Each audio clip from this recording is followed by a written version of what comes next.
大埔雲福苑5級大火，自從我哋發布馮太授權嘅獨家影片，得到好大迴響。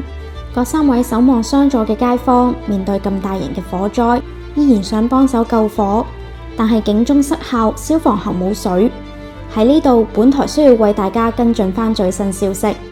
片段中令大家非常擔心嘅63女士同2位男街坊，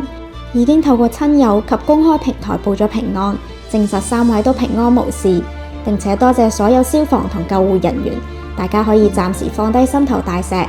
與此同時，黑衫街坊亦都喺網上詳細咁樣講述咗逃生時候嘅恐怖經歷。以下係佢對事發當日嘅描述：警鐘完全冇響過，玻璃撳掣都冇反應，喺聞到味同埋聽到燒到有聲，再加上大量消防車聲先知出事，然後拍隔籬鄰舍們互相通知，有唔少係睡眼惺忪咁樣應門，以為係隔籬棟火警，係唔知咁大件事。我住最高層，行樓梯走火警嗰陣，近乎層層都行一圈拍門大嗌火警，同撥火警鐘都冇反應。我唔清楚撥過或者係撳過幾多個掣。第一次走火警，個人會慌，樓梯牆油晒白油，冇標示樓層，係唔知會行到幾多樓。以下呢一段就係佢遇到63女士嘅經過。行樓梯落樓，聽到人聲，發現某一層有對老夫婦同樣嘗試用水喉救火，發現係冇水道，仲係咁問有冇滅火筒，然後我叫佢哋離開，救唔到，上邊都燒緊，一定要走。除咗逃生經過，佢亦都提到大廈嘅狀況，全屋嘅窗都包晒發泡膠，開到好細嘅罅隙，個窗係開唔盡，望唔到出邊，再加上工程進行有灰塵，99% 嘅人都關緊窗，唔少人係開窗先知有火喺竹棚燒緊。對應翻獨家片段同文字描述，我哋知道咗火災發生嘅時候更多嘅細節。無論如何，3位平安無事，相信對好多人嚟講，終於可以稍為放心。可惜嘅係，不幸嘅消息始終冇停止過。根據警方嘅最新公布，直至12月4號上晝10點鐘為止，最新嘅遇難者人數已經攀升至159人。災難背後亦似乎隱藏住人禍。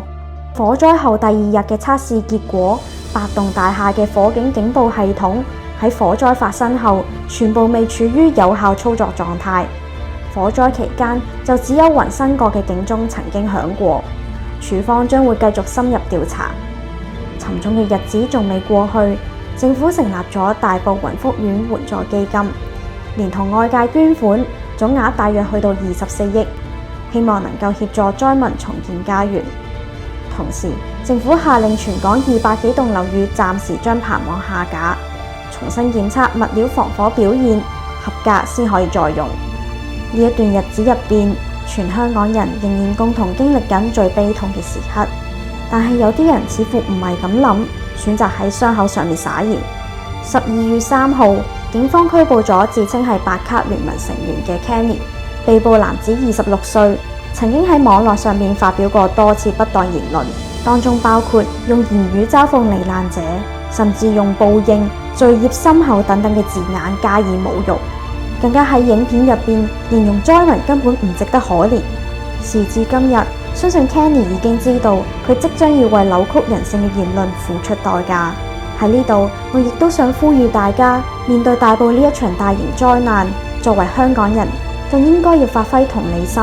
就好似63女士同埋2位男街坊咁，守望相助，而唔係為咗博取流量或者一時嘅口舌之快去踐踏大家嘅傷口。至於火災背後嘅疑團，特別係關於消防系統點解會完全失效、承辦商涉嫌欺詐等等問題，尚在調查中。